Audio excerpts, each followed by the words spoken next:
3 दिवसांपासून बेपत्ता असलेल्या 11 वर्षीय सर्वज्ञ निंबाळकर बालकाचा मृतदेह आज रविवारी सकाळी डॉक्टर पंजाबराव देशमुख कृषी विद्यापीठ परिसरातील एका नाल्यात आढळून आला. या घटनेमुळे संपूर्ण अकोला शहरात खळबळ उडाली असून सर्वज्ञ निंबाळकर असे या मृत बालकाचे नाव आहे. 19 मार्चपासून बेपत्ता असलेल्या या चिमुरड्याचा शेवट असा दुर्दैवी होईल अशी कल्पनाही कोणी केली नव्हती.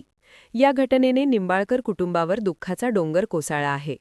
मिळालेल्या माहितीनुसार सर्वज्ञ निंबाळकर हा 19 मार्च रोजी घरात कोणालाही काहीही न सांगता बाहेर पडला होता.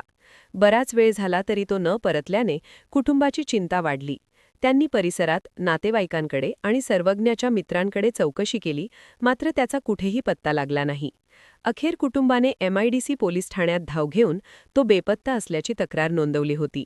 पोलिसांनी तातडीने तपासाची चक्रे फिरवत शोधकार्य सुरू केले होते. डॉग स्क्वॉडने सुद्धा शोधण्याचे प्रयत्न केले. सर्वज्ञाला पोहण्याची प्रचंड आवड असल्याने तो एखाद्या विहिरीकडे गेला असावा अशी शंका कुटुंबाने व्यक्त केली होती. त्या दृष्टीने बचाव पथकाच्या मदतीने परिसरातील विहिरींमध्येही शोध घेण्यात आला, मात्र तिथे काहीही हाती आले नाही. दुसरीकडे सोशल मीडियाच्या माध्यमातूनही सर्वज्ञाचा शोध घेण्याचे आवाहन करण्यात आले होते. दुर्गंधीमुळे प्रकार उघडकीस आला. आज सकाळी डॉक्टर पंजाबराव देशमुख कृषी विद्यापीठ परिसरात नागरिक मॉर्निंग वॉकसाठी आले होते. यावेळी परिसरातील एका नाल्यातून तीव्र दुर्गंधी येत असल्याचे त्यांच्या लक्षात आले. नागरिकांनी नाल्याजवळ जाऊन पाहिले असता तिथे एका लहान मुलाचा मृतदेह पाण्यावर तरंगताना दिसून आला.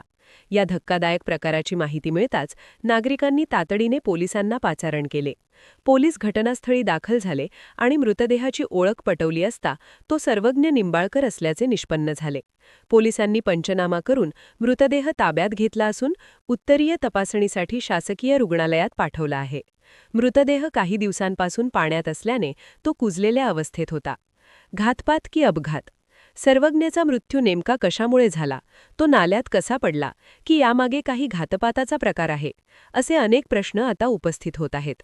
पोलीस सध्या शवविच्छेदन अहवालाची वाट पाहत असून त्यानंतरच मृत्यूचे नेमके कारण स्पष्ट होईल.